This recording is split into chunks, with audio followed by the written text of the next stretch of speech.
Welcome to Spiritual Basics Podcast with April and Jen, a bi-monthly podcast designed to teach the searchers, seekers, and spiritually curious the basics of metaphysics and New Thought. They're all about the basics, but they are not basic bitches. Now, here are your hosts, April Darley and Jen Merkel. Hello, and thank you for joining us for another episode of Spiritual Basics Podcast with April and Jen. My name is Jen Merkel. I am a transformational life coach and a certified hypnosis practitioner, and you can find information about me and what I do at jenmerkelhypnosis.com. And I'm April Darley. I'm an emotional strength and confidence coach. So I'm guiding you through some magical mindset. And you can find out more about what I do at aprildarley.com. And, you know, we are, as we like to say, a non-monetized podcast, and we like to keep it that way. So any love that you can throw our way, we really appreciate it. Give us a like, give us a review, give us a star, send us an email at spiritualbasicspodcast@gmail.com. Visit our website, spiritualbasicspodcast.com. And let us know what you've got going on if you have any questions or any suggestions about future shows. Now, this show is going to be about witchcraft, which is kind of crazy that we haven't talked about this before, because it is really one of the biggest topics when you think about, you know, New Age and consciousness. And there's so many misconceptions. So April is going to enlighten us about a lot of those, which is really cool. But first, I wanted to chat a little bit about, you know, we had a recent episode about release.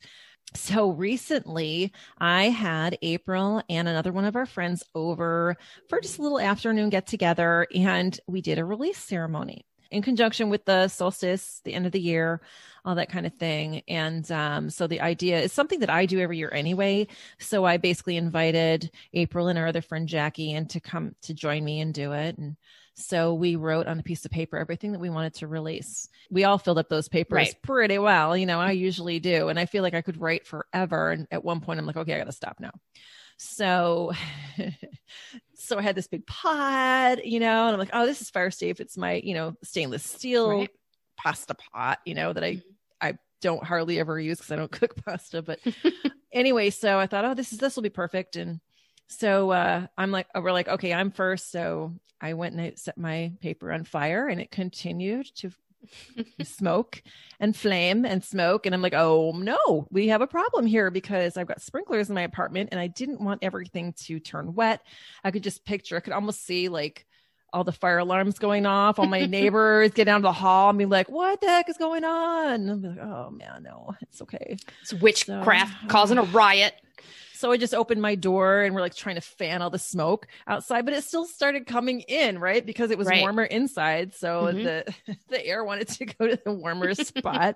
Oh my gosh, it was a nightmare. Anyway, it finally did burn up, and then we're like, okay, well, there's that. But then it's April's turn.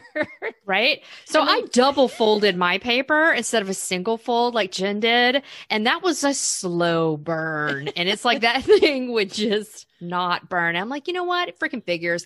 I'm a Taurus. I'm stubborn. I'm even stubborn to let my 2020 crap go, apparently. It just didn't want to go. It didn't. And then by the time we did Jackie's, it was pretty much the same, but we just kind of lit it on fire and left it out on my balcony.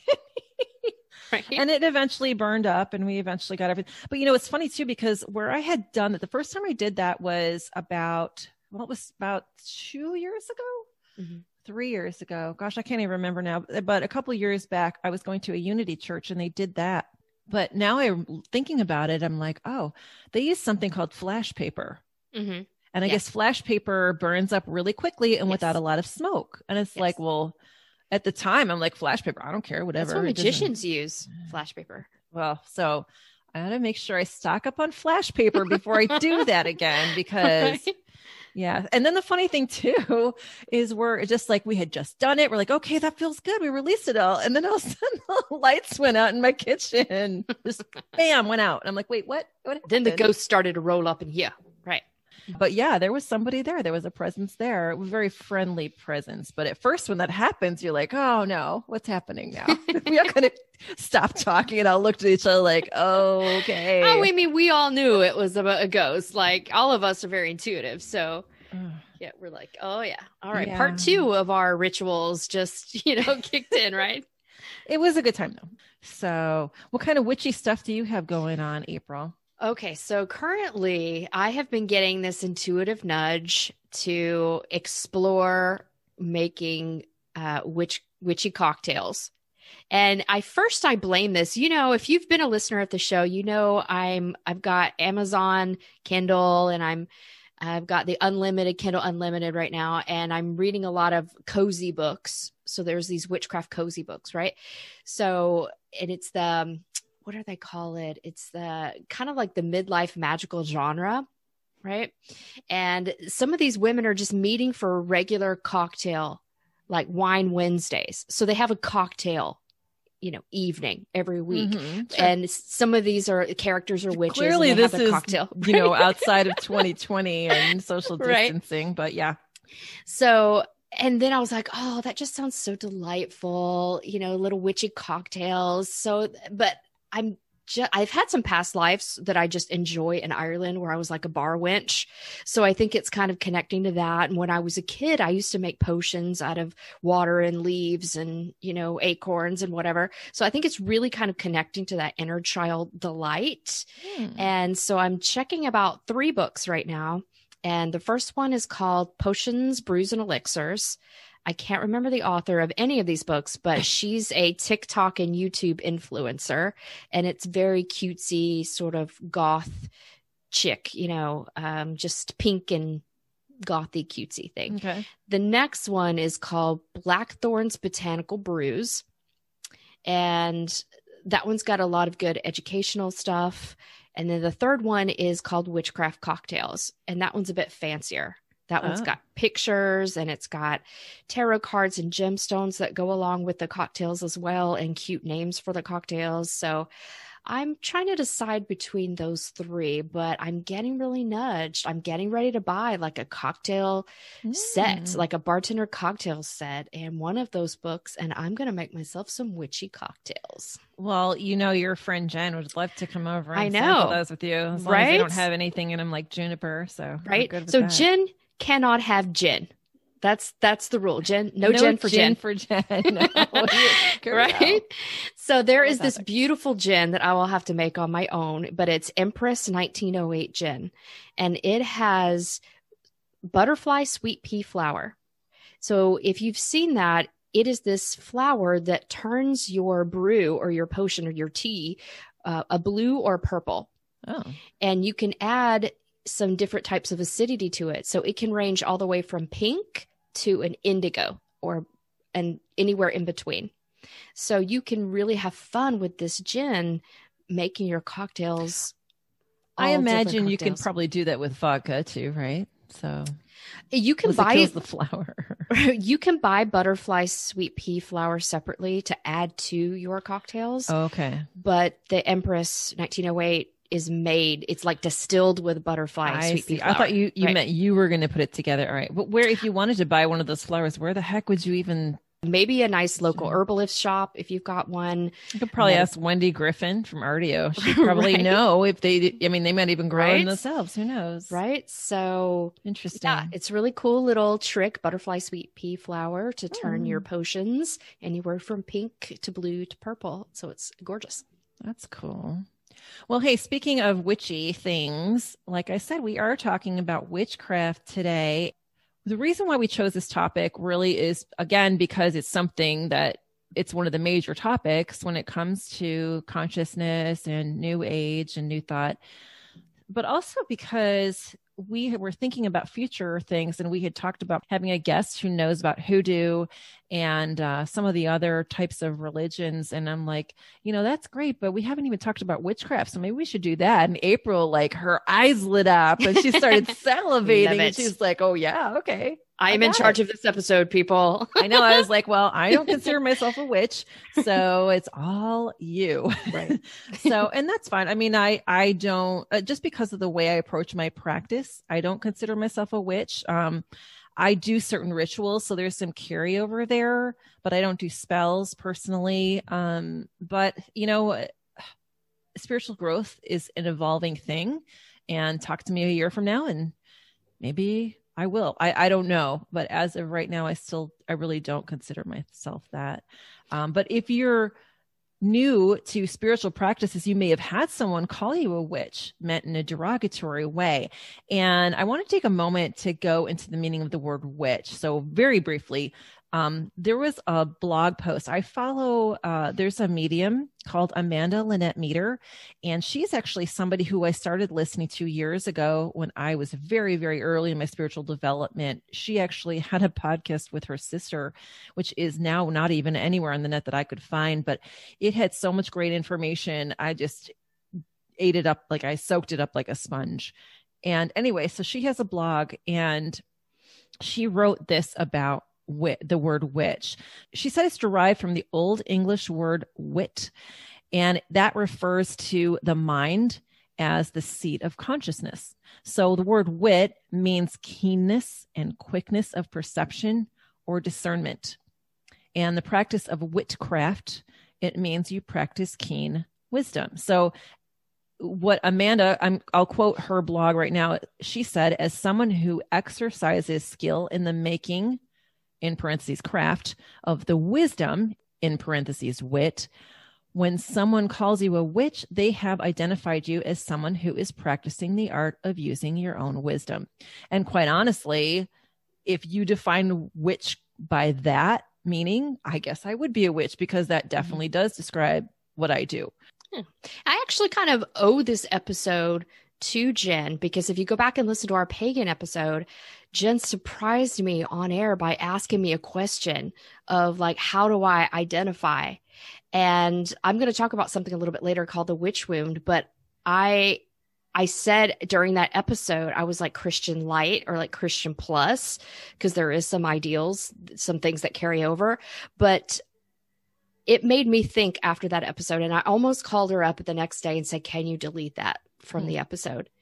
Because it really kind of triggered me in a particular way, because I'm so used to being attacked or scoffed at for witch type stuff. But after that episode, it's like a really growing experience. So after that episode, I was like, you know what? I got to be true to me. And this is me. So after that episode, I'm like, you know what? If you ask me that question again, I'm going to tell you I'm a witch and proud of it. And, you know, it's interesting because, like I just said a few minutes ago, spiritual growth, I mean, that happens throughout your whole life. And even though that's just, you know, that was just a couple months ago. Yeah. You know, I mean, a couple months from now, who knows what's going to be. So it's all an evolving thing. So as far as deleting that, I mean, I think it's good to have it in there, but it's also good to have this in there because, you know, we're actually approaching our 1-year anniversary. It's coming up really soon. And if you go back and listen to the very first one, I actually cringed because I think about what a horrible quality that was. But anyway, just thinking about how much you and I have grown doing this podcast and how much we've changed. And it's a combination of doing the podcast, but also the other things that we've done outside of the podcast that have helped us to grow. And I think we've helped each other grow quite a bit too. So sending you some love. Oh, so let's just jump right in. So April, tell us, what is witchcraft? So witchcraft is defined as the practice of magical skills, spells, and abilities. So it may have a spiritual or religious context or may not, and its meaning varies culturally and societally. Some believe that witches cause things to happen by their intentions, their force of will, emotions, and innate abilities. Some would consider this supernatural or psychic. A more modern definition of witchcraft, or the craft, is a combination of knowledge and skills. So a modern day witch might use their personal will to change reality or reshape things with intention, using a variety of tools like herbs, candles, making magical crafts or objects. And through focusing their intentions and emotions, they focus on creating a particular outcome. So then tell me, what is the difference between Wicca and witchcraft? So this question gets asked a lot, and there is a difference. So Wicca is considered to be a religion, whereas witchcraft is a practice that may be spiritual or religious, but is not considered a religion itself. So if you go back and listen to our pagan episode, our guest Bear, he mentioned this. He's like, all poodles are dogs, but not all dogs are poodles. So by that same token, all Wiccans are witches, but not all witches are Wiccan. So many witches don't consider themselves religious at all, or combine the practice, or some may combine the practice with other religions like Christianity, shamanism, and paganism. Okay, so I know there are pagan witches, and I'm wondering, though, is it possible to be a Christian witch? Is there such a thing? It is a thing. So some people find it a little hard to believe, or hard to kind of wrap their mind around how that can be a thing. But since witchcraft is a practice, it can be incorporated to any religion whatsoever. So many Christian witches say that they follow the inclusive, love-based teaching of Jesus and discard the parts of the Bible like Leviticus that vilify witches.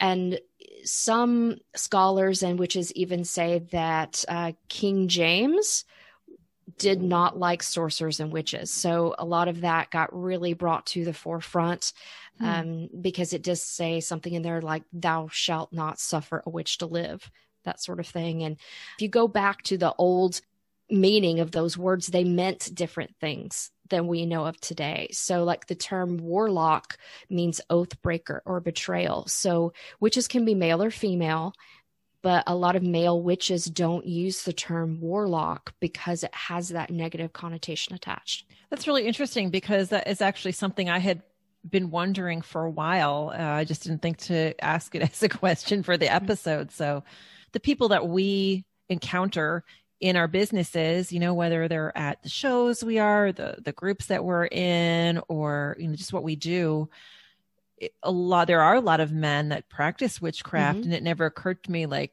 do they call themselves warlocks? I've never, ever heard any of them say that word. So that's really interesting. So I've also, however, heard the term baby witch in some of the Facebook groups that I'm in. And that, I guess, is someone who's just starting out with witchcraft, right? So it is. So are there like different names for different levels of witches? Not particularly. So a new witch is often referred to as a new witch, beginner witch, or baby witch, although some people consider baby witch, that term, a bit derogatory. So new witch, beginner witch, and it's kind of like calling somebody a basic witch. That's also a sort of derogatory term as well, right? But one thing you'll have to do as a witch is you're going to have to study a lot. And the more you study and the more you practice, the more experience you get. Now, if you're part of a coven or certain Wiccan sects, then you may have levels that you're initiated into over time. So those particular levels may have different names and meaning attached to that. So it is possible that you could have different levels to your witchcraft practice. And I thought when you were over here the other day, you mentioned, we were talking about this episode a little bit and what we were going to do. And you had mentioned something about, is it called high witch? Was that a thing? Oh, yes. It was high magic and low magic. Yes. Okay. Right. So I am reading a book right now called Witchcraft. The author of Witchcraft, she mentioned that there's high magic and low magic, and that's nothing to do with good or evil. But the high magic was very ceremonial. And that's what I think of as Wicca. You call your corners, you have your altars, you have your gods, you have your goddess. You might even wear robes, and you have, ceremonial chalices and things like that. And then you have the low magic. And that's more of what I practice. The low magic is your everyday, some would say basic witch, but it's your everyday common practice. So I don't have things like casting circles and calling the corner. So there's less ritual to it. And you'll see that with the hedge witches and green witches that we're going to talk about in a little bit. So there's less standing on ceremony and more on practicality with low magic.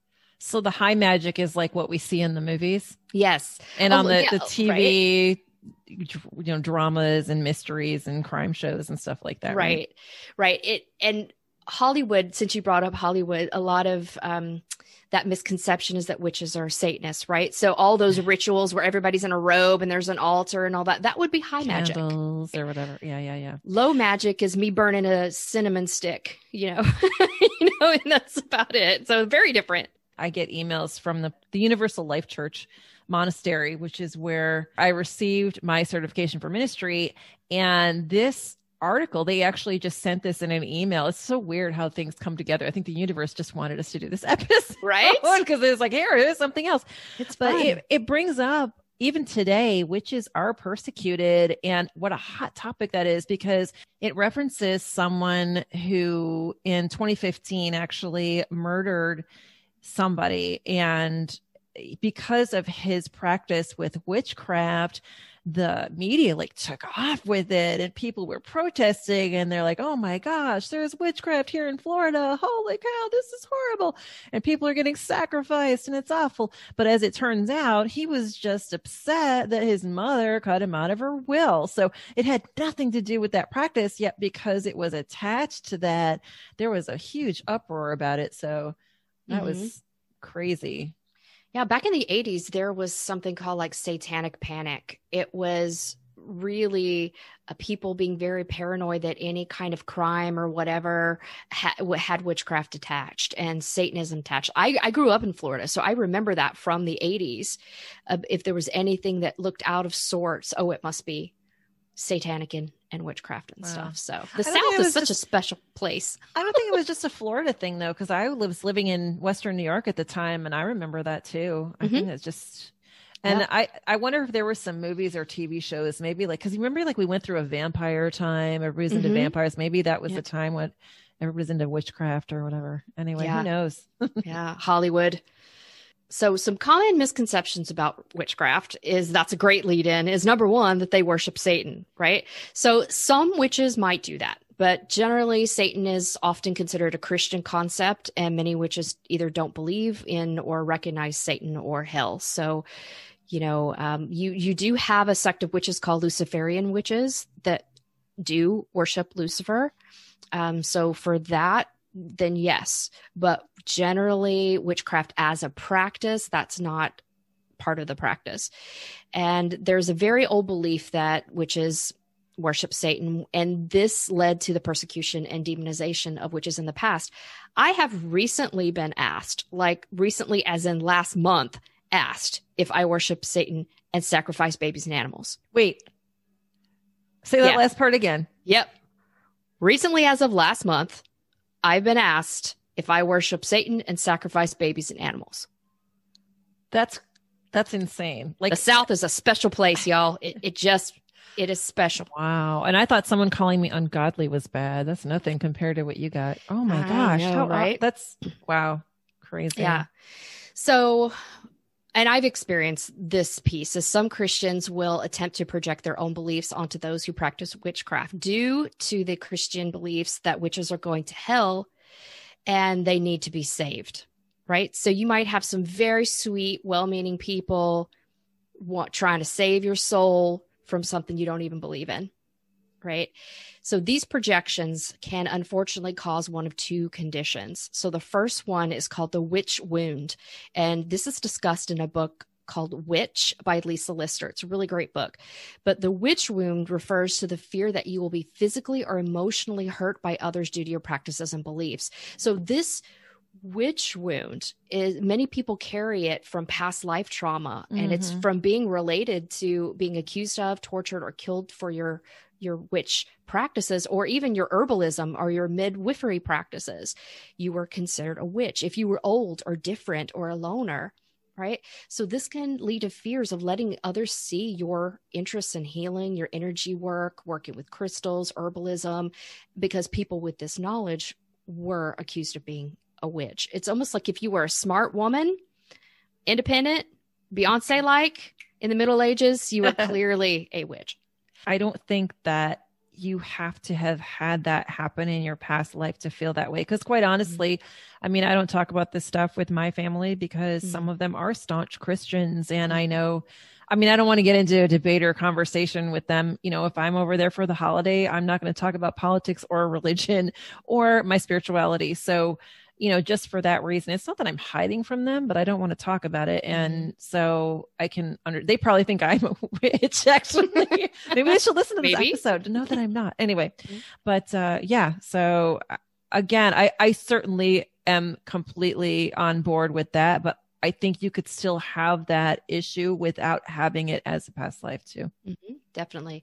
The second wound is called the Christ wound. So the Christ wound appears when there's been persecution by Christians or the patriarchy. It can lead to an inability to feel comfortable with Christian principles because of persecution in the past or present. So those with a Christ wound may actually have present day issues with their fathers in this life, or with masculine energy and patriarchal control, because part of is like Christ our Father, Father God, that sort of thing. So if you have issues with your birth father or stepfather, foster father, anything like that, that may carry over into some Christ wound issues if you have had any problems with masculine or father figures in your life. Next common misconception is that witches are evil because they hex and curse people. So this is an interesting one. So as a witch, you'll have to sort out your own ethics and your own path and code of conduct, because witchcraft is a personal practice for the most part. So some witches may hex or curse people, but others are strongly against those practices because they may interfere with the free will of others. And there are different beliefs in witchcraft about karma, or the concept of what you put out, either positive or negative, coming back to you. So some witches, their personal beliefs forbid interfering with the free will of others or harming them. And Wicca is an example of this. Others believe that there's no wrong that should go unpunished. And you may come across phrases in your studies of, if you can't hex, you can't heal, or if you can't curse, you can't cure. The word can't, if you can't do this, you can't do something else. But I would like to point out that it doesn't say don't. It's not like if you don't hex, you can't heal, right? So it's all completely a choice. And by the way, just a little sidebar here. I should have said this at the beginning, but we're here to provide information for our listeners, and we're not trying to spread any agenda. We're not trying to convert you. We're not trying to do any of these things. What we're here to do is give you information so that you can decide what's right for you, so you can follow your intuition, what's in your heart, because we wholeheartedly believe that's what you need to do.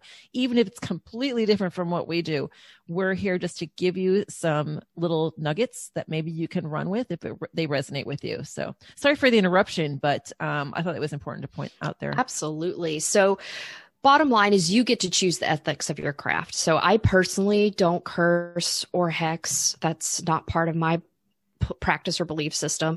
And if you are a 90s kid, you may remember this movie, The Craft. Super popular among witches. But there is a scene in there where a shopkeeper says magic is neither good or evil. It's both, because nature is both. So magic is a force, and it depends on the will or the intention of the practitioner. Right? It's almost like a dog, right? A pit bull. You can make that mean or you can make that good, right? It's just a dog, right? It depends on the will of the owner, right?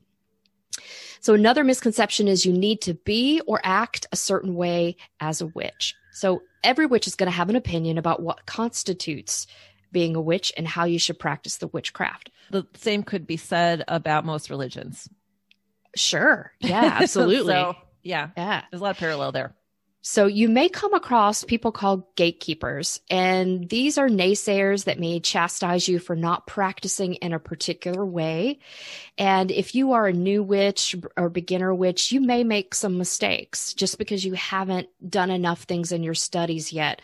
So if some of these gatekeepers make you feel bad, just remember witchcraft is a personal practice. Everybody makes mistakes along the way, so don't let somebody turn you off the craft because you're not doing something the way other people think you're supposed to. So if you also get to decide whether you want to practice alone, which is called being solitary, or if you would like to practice as part of a coven, which is a group of witches that practice their intention together, and what tools you incorporate into your practice.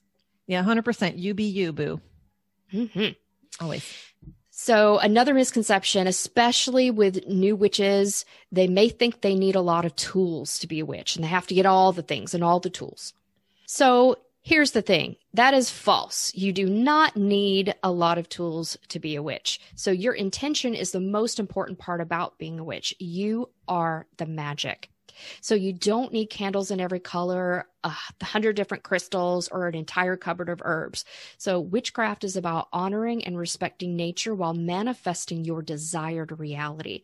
So you can easily work with a plain white candle and a pretty rock you picked up from outside. Whether you choose to set up any kind of ceremonial altar with all the tools as outlined in a Wiccan practice, or you decide to modify it, it's entirely up to you. So if I wanted to start out, like if I listen to Spiritual Basics podcast, I'm like, hey, I might be a witch. I want to kind of try it out. Mm-hmm. What do you recommend I would get to, like, a starter kit, I guess? Right. Like what are the basic things that I need to get started to see if it's for me? I would recommend, this is my little starter pack. A white candle or tea light, a quartz crystal, a rosemary sprig, and cinnamon or lavender herbs. So let me explain each one of these things. So I do candle magic. It's one of my primary magics that I do. And I do have candles in lots of different colors. But if you are reading a spell and it asks you for a red candle and you don't have a red candle, white candles can be substituted for any color candle. So you can't go wrong with it. Just like a quartz crystal can be substituted, clear quartz. A clear quartz. Yeah. Clear quartz, white candle. Okay. That makes sense. So a clear quartz can be substituted for any crystal in a spell. Now, a rosemary sprig, I like this one for two reasons. Number one, it's very common and it's not owned by any culture, right? It's a common garden thing. It's considered an open practice herb. And rosemary can be used, you can burn it like you would sage or Palo Santo. And so it's it can be used. Lovely to burn. It's beautiful. So you can cleanse and protect your space with a rosemary sprig if you burn it. But also, rosemary is so versatile, you can substitute rosemary for any herb in a spell. The same thing with cinnamon. Cinnamon is my favorite spice. And I would say spice herb, because you can use it for love spells, money spells, abundance spells, self-love spells. It is everything. So this may sound like a really dumb question, but I'm assuming you use a cinnamon stick. I use both. So you can use like the ground cinnamon that you just get like at the grocery store. Absolutely. Okay. You can sprinkle some ground cinnamon on the tea light you're burning. Oh. And that's great if you're doing a prosperity or abundance spell, or even a self-love spell. Cinnamon does everything. It is all the things. Nice. Right. I think cinnamon is like the quartz crystal. I mean, it really does all the things. Yeah. Or lavender. So lavender can also be substituted for almost any herb. So if you have those three things, cinnamon, lavender, rosemary, with a quartz or white candle, you will be set. Do you actually burn the lavender as well, or just use it, kind of sprinkle it around? Or it depends on the spell. Okay. You can sprinkle it around the candle, or you can put it on top of the candle, or you can roll the candle in it. And that's a different technique as well. So both. All right. So one thing you are going to hear about, read about, see about in your practice, you've already maybe seen it on the news a little bit, but in the witch world, there are a lot of discussions happening about cultural appropriation and open or closed practices. So there are a lot of tools and techniques available to you as a witch. However, some deities or practices that you encounter may be from other cultures. Cultural appropriation occurs when you utilize elements such as tools, techniques, or practices that come from a culture different than your own. When this happens, often someone doesn't do their research about the culture's practices, and you can unintentionally be disrespectful. This may lead to cultural misappropriation. So what's fine to one person may be construed as a cultural appropriation or misappropriation to another. You'll need to make up your own mind about which elements, if any, you adopt from other cultures. But be prepared for the gatekeepers to pop up and say something at some point or another if you're going to publicize what you do on social media. So one thing I'd like to add here, it's just my opinion, but when you're using tools or adapting exercises from other cultures, it's not necessarily misappropriating. Education really is your best tool to avoid that, but it's a way that various traditions have evolved over centuries. For example, Halloween came from Samhain, Dia de los Muertos. There's so much crossover there. Like, I don't know what came first, the chicken or the egg, right? So I think, again, it's just best to listen to what's in your heart and ensure you have the very best intentions. So I do recognize that some people might disagree with this opinion, right, but that's just, that's how I view it anyway. Absolutely. The next thing I want to talk about is an open practice and a closed practice. So an open practice can be enjoyed by anyone, and it's made up of elements or practices that are common and don't necessarily originate from any one culture in particular, like candles, crystals, most herbs like rosemary. They're considered open, common, free for anyone to use. Now, a closed practice, this is a spiritual practice that's generally only open to those who are born into, adopted, invited, or initiated into a particular culture from a member originating from that culture. It is not open to everyone, and its ceremonies and practices are held sacred to members of the community. So practicing the ceremonies or using the elements out of context from this culture, if you're not a member, would be considered cultural appropriation, misappropriation. So an example of this, using the term smudging if you are burning white sage or Palo Santo, if you are not an indigenous person. So the term smudging has an entire ceremony attached to it, and it's very sacred. White sage is very sacred to Native Americans. Some Native Americans are not okay with you using white sage if you are non-Native. Others are fine with it if you do not use the term smudging. So you can use an alternate term like smoke cleansing, or sometimes I'll say saging. Another example, and this kind of breaks my heart, but I've seen some new witches buy their first pack of tarot cards, and then a gatekeeper pops up and says, you shouldn't use tarot cards if you're not Romani. So if you're not familiar with the Romani culture, you may be familiar with the term gypsy, but that is a racial slur. So the proper term for that culture is Romani, and they may also be referred to as travelers in Europe, and that's also an accepted term. But the Romani did not develop tarot, all right? Their culture's popularized for using it, but tarot developed as a card game in Italy before it became a divination practice. So that one doesn't hold as much weight, but I'll still see it. I still see some people, the gatekeepers, trying to turn off new witches from using tarot if they're not Romani. But so you may see these things out there, and you'll just have to make up your own mind whether you choose to use white sage, Palo Santo, or tarot. White sage and Palo Santo are being over harvested right now. So if you do choose to use them, make sure you are purchasing them from a very reputable supplier, and that you're just not going to Whole Foods and buying a stick, right? You want to make sure that if you can, being a witch is all about being respectful and in tune with nature. So trying not to use these tools that are being over harvested or endangered is a good idea if you can. All right, now let's talk about some types of witches. So we have a list for you, but this list is not all encompassing. There are so many different types of witches out there, but I wanted to introduce you to some popular sects that you may run into in your studies. So the first one is called an Alexandrian witch. So this is one of those high magic witches. Right. Their covens were founded in England during the 1960s, and they focus on ceremonial magic with a hierarchical structure. That's a hard word to say. Generally, it uses the same tools as Gardnerian Wicca, although their rituals may differ slightly. And then we've got a Satru. So this follows the Norse pantheons, and it recognizes many gods and goddesses and is considered a pagan religion. So you may recall, if you listened to our episode on paganism with Bear and Wendy from Arty Artisanals, Bear did mention a Satru, and that is a new religious movement that attempts to revive the ancient polytheistic traditions, the ones that worship Thor, Odin, Freya, and other gods and goddesses. from Scandinavia's pre-Christian history.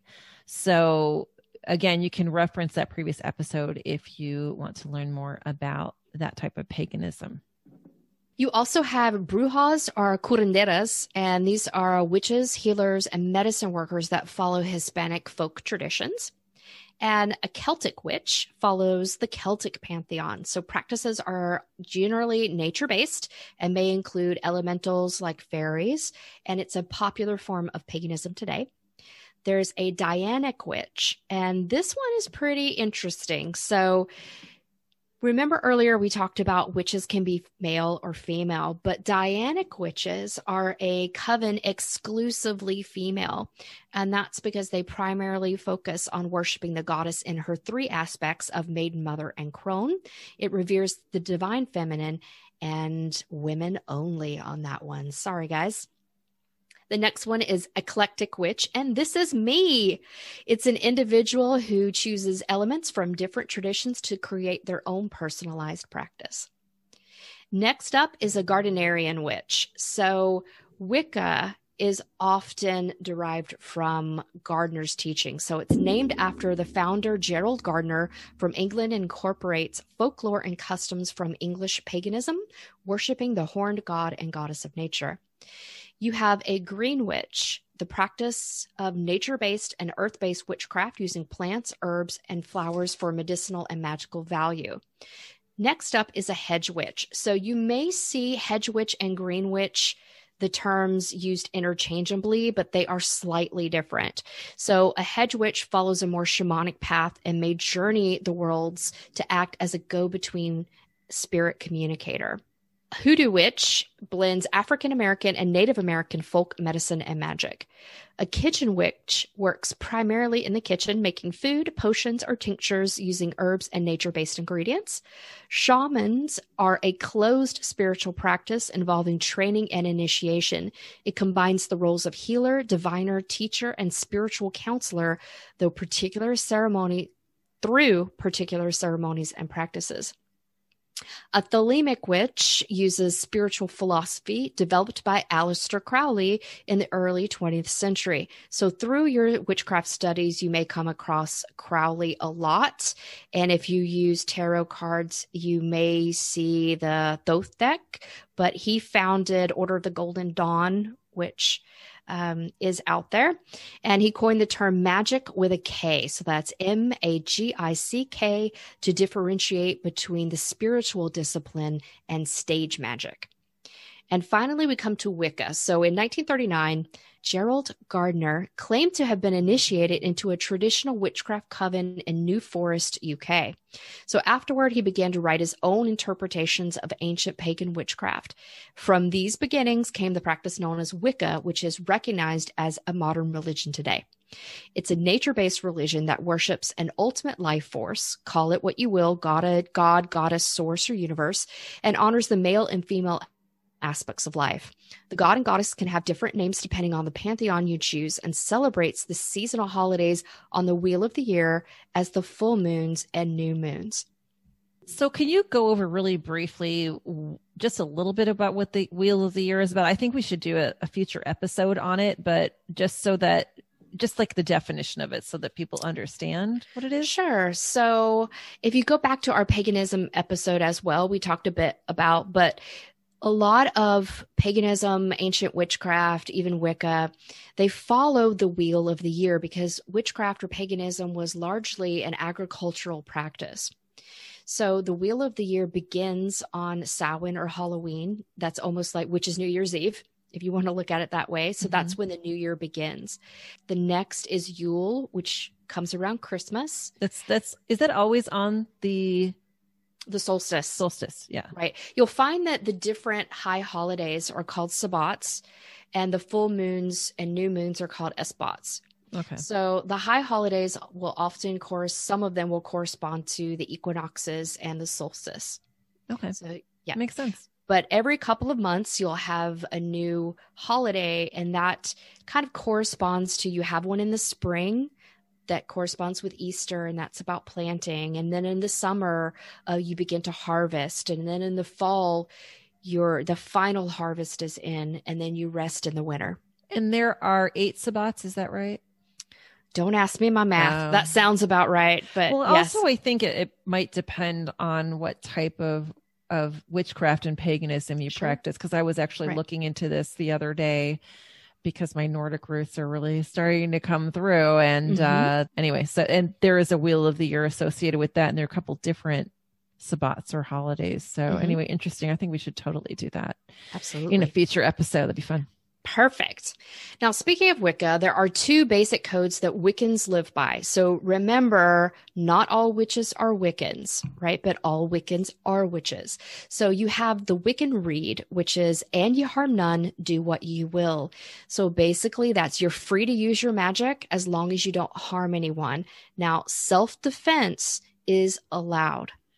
So here is interesting because I mean, self-defense is allowed, which is good. But on the other hand, it's probably pretty easy to justify, like, what constitutes self-defense, you know? Like, if you're going to be doing a spell against somebody, you can claim it's self-defense. That's pretty subjective. Here's the next thing, though. So the next one is the threefold law. So any positive or negative you do will return to you threefold. So if your intentions and your self-defense, I'm using air quotes here, if your self-defense was questionable and you put a spell out with questionable intent or maybe malicious intent, that's going to return back to you threefold by this Wiccan tenet. So it kind of gets you. So if you reap what you sow is another way to say that. What you put out is going to return to you times 3. So, April, can you tell us some of the resources that you would recommend for our listeners who want to learn more about witches and witchcraft? Absolutely. So if you are a new witch, beginner witch, or you've been out of the witchcraft game for a little bit and you want to dip your toe back in the water, then they actually have something called Witchipedia, which is the cutest little name. So Witchipedia breaks down all these witchcraft topics just like Wikipedia would. So super fun. And then there's another one called eclecticwitchcraft.com. And this website had a very lengthy, detailed article on exactly what you need to study as a new witch. Cool. Are there any books that you would recommend? There are more books than you can shake a stick at, right? That's the problem though, right? So what would you recommend? Oh my goodness. So when I first started, witchcraft really began to be popularized in the 90s. And you saw that from the movie The Craft. And in the early 2000s, you had Charmed on TV. So that was really the birth of getting Wicca and witchcraft out there. So some OG authors, if you will, that take you through Wicca are Doreen Valiente, Silver Ravenwolf, and Scott Cunningham. And just know that at the very least, Doreen Valiente and Scott Cunningham are very high magic. So this is very ceremonial based. Okay. And when I first started to learn about Wicca, I actually got turned off because it was so ceremonial. And sounds like it can get quite complicated. It can. And I'm a Taurus and I like to have the things. So when I was a new witch, I felt I needed to have all the tools. Oh, yeah. Like all the things, like all the colors of candles, all the oils. And I had to have every little thing for my altar, like God statue, goddess statue, like pentacle, chalice, athame. I had to have all the things. And it just became overwhelming to me and I quit.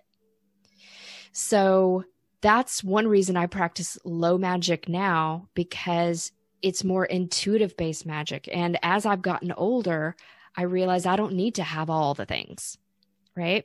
So some authors in modern witchcraft that don't take you through that high ceremony are Juliet Diaz, Lisa Lister, Erin Murphy Hiscock, and Sky Alexander. And then are there any Facebook groups that you would recommend? I know that there are some regional Facebook groups. I know I think you mentioned there are a couple that you're in down here in Texas, but do you know of any that are more? I do. One off the top of my head, as you mentioned that I'm a member of a few, but the first one that popped in my mind, so I'm guessing that somebody out there needs to hear this one, is called Empathy Witches. Oh. So it's for empaths who are also witches. And I've also joined a lot of people who have metaphysical shops online, their pages, because you do learn a lot from their sites as well. That is true. Yeah, absolutely. Green Man Studios is one of those. We've had Arthur and Eloy on our past episode as well. Obviously, artisanals too. And Hearth Wisdom is local Mm-hmm. in the DFW area. So you might be surprised at what is in your area, because the practice of magic is picking up steam. It's not going away. It's just getting stronger and becoming more mainstream. You know, one thing I'd like to say about Facebook groups, though, is you do have to be careful, because I do, you know, when I do readings for people, or even when I do, you know, coaching sessions with them, if I think there's a Facebook group that might help them, I always tell them just to use your discernment, because groups have, like, every group has like their own community. They're all sharing this, feeding off the same energy and everything. And sometimes you might get in a group and they just don't resonate with you, or there are a lot of people that, you know, they just don't fit with what you're trying to do. Don't lose hope. Just, you know, get out of that group and find another one, because there's so many out there. And actually, Facebook is trying to promote group usage so much that I can only see this is the way of the future. Definitely. And I'm glad that you brought that up, because as a new or beginner witch, some of them feel excited or pressured that they want to join a coven immediately. But I recommend that you spend at least a year, if not 1 to 2 years, as a solitary, just studying to figure out you and how you work with the craft and what's important to you and what your ethics are. Because like you said, group dynamics can be tricky.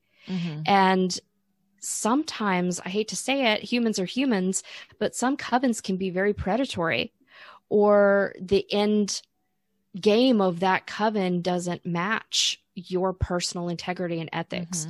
So know yourself, know how you work with the craft first before you try to find a group such as a coven to join. So everybody, thank you again for joining us for another episode of Spiritual Basics Podcast. We hope you got a lot of great information, and we look forward to talking to you again next time. Have a good one. Stay witchy, my friends. This has been Spiritual Basics Podcast with April and Jen. Find full episodes on your favorite listening platform or visit spiritualbasicspodcast.com.